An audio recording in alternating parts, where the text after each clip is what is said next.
watching Cartoon Network. Nickelodeon! Please, mommy.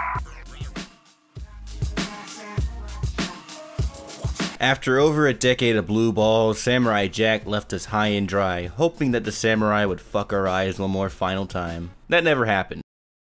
That is until Adult Swim 13 years later announced the 5th and final season to give the show a proper ending. In 2001, director and Lord and Savior Genndy Tortellini made Samurai Jack. Coming off of working on other Cartoon Network classics like Powerpuff Girls and Dexter's Lab, he went from a show about a 3-foot German midget making robots in his little meth lab to samurais in the future fighting blackface demons. Genndy wanted to create an action show that was more akin to something like an Akira Kurosawa film, like Seven Samurai, and a mixture of Lawrence of Arabia. The story of Samurai Jack takes place long ago. An evil demon named Aku released not just an evil, more specifically an unspeakable evil among the land. After years of dealing with Aku's bullshit, a young prince later named Jack, even though that's not really his name, they just call him that in the show, but whatever, stands up to Aku wielding a magical sword that only makes one goddamn sound effect throughout the whole show.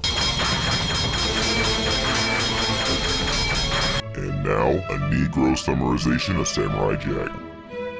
So my boy Aku here, he's like doing some real nigga shit. He's burning villages, killing babies, fucking bitches and all that. But Aku's like all to my nigga Jack like, nigga, you a bitch ass nigga, come catch this fade. and Jack's all like, I'm pulling up on you, nigga. Aku then gets his ass whooped by Jack, and Aku's all like, Fuck. and Jack's like, I Told you I whooped that ass, boy. and Aku's like, Alright then, fuck you nigga, I got cheat codes. and Aku sends Jack into the future where Aku rules the world like a little bitch. And Jack's all like, You childish! And that was a Negro summarization of Samurai Jack. so Samurai Jack Black is totally fucked being in the fill of the future. He's a fish out of water. Nigga barely knows what a phone is. His people just made paper like last week. How the hell is he gonna survive in the future? Well, he miraculously does though by pretty much just beating the shit out of everything that comes at him. His only quest here in this future is to defeat Aku and hopefully find a way home, where he comes close multiple times but heartbreakingly enough never happens. The writing of Samurai Jack is great. You really feel for the guy. All Jack wanted to do was be a noble hero, rescue his mother, his father, and his people from an evil monster who's an asshole. And he did. He was so close of getting rid of this nigga, but due to Aku being a cheating ass nigga, he failed. All his friends, all his family are dead. And no episode conveys his sadness the most than the episode where Jack travels back to where his village is supposed to be and just sees the destroyed, deserted ghost town where all this death and carnage could have been avoided if he wasn't thrown into this predicament. It's this kind of storytelling that really hits me in the feels. Like a hero is thrown into a situation that he cannot comprehend, but he feels all the repercussions of it. It's really sad. Thankfully, Genndy Tartakovsky didn't make the whole show a depressing story about a depressed samurai, even though I'd totally be down for that, oh wait. The show is primarily an action series, but calling it just an action series really doesn't do it justice. The show is a mashup of things. It's an action, adventure, drama, comedy thing, and each of these elements really don't feel overbearing or out of place. One minute you'll be seeing Jack destroy these robots in the most brutal and violent way possible, but then you'll find a scene where you're just laughing your ass off, and then tearing up at a lot of the emotional moments, like whenever Jack is reflecting on his past. It's quite genius. Jack as a character is really fun to watch. He's just a cool bro. If I had to live with the ever-knowing thought that everyone I known and loved were fucking dead and probably died a cruel and painful death, I think I'd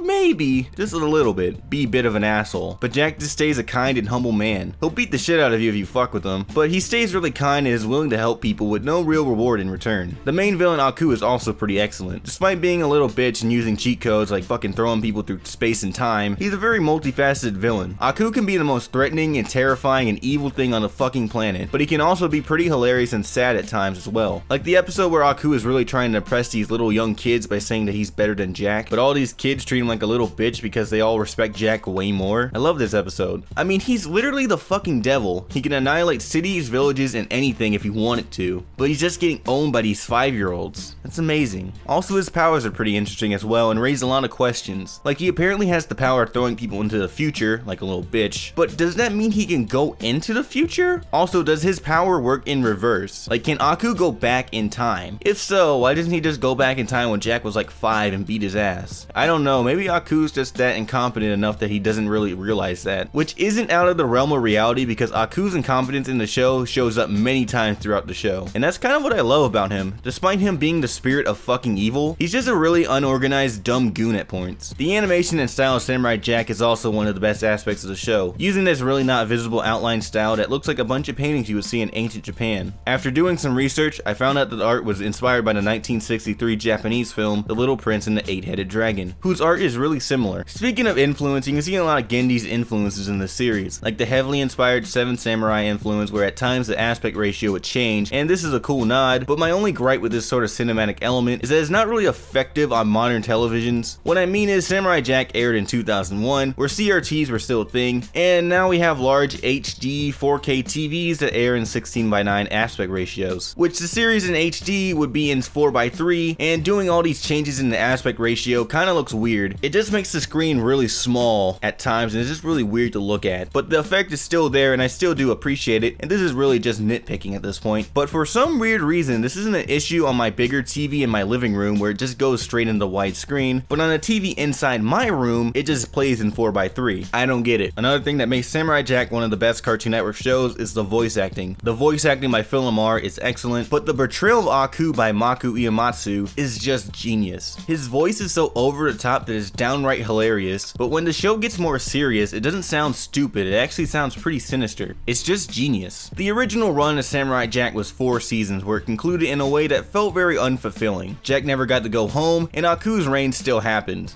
We spent 4 seasons of watching this guy battle his way just to get back home, and it never happened. That's a pretty shitty cliffhanger. We just saw this guy battle his way for 4 seasons just to try and get home, and he never does. What the fuck? But in late 2015, Adult Swim announced the final season of Samurai Jack, and holy shit.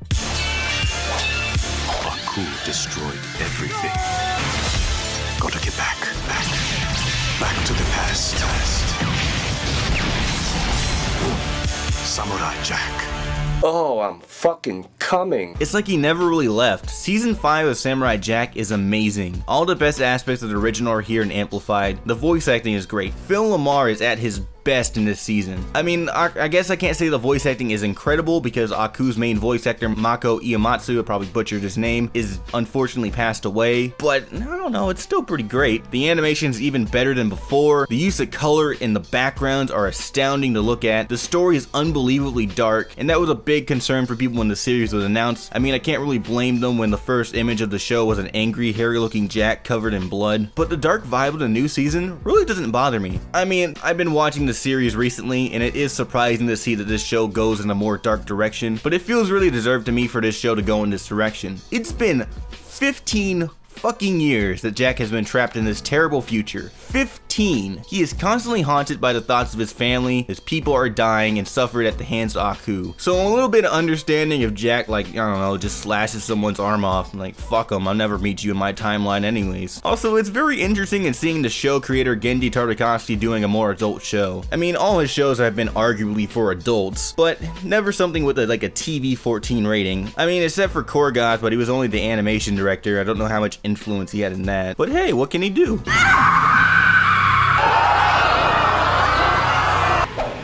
Teach this one a lesson.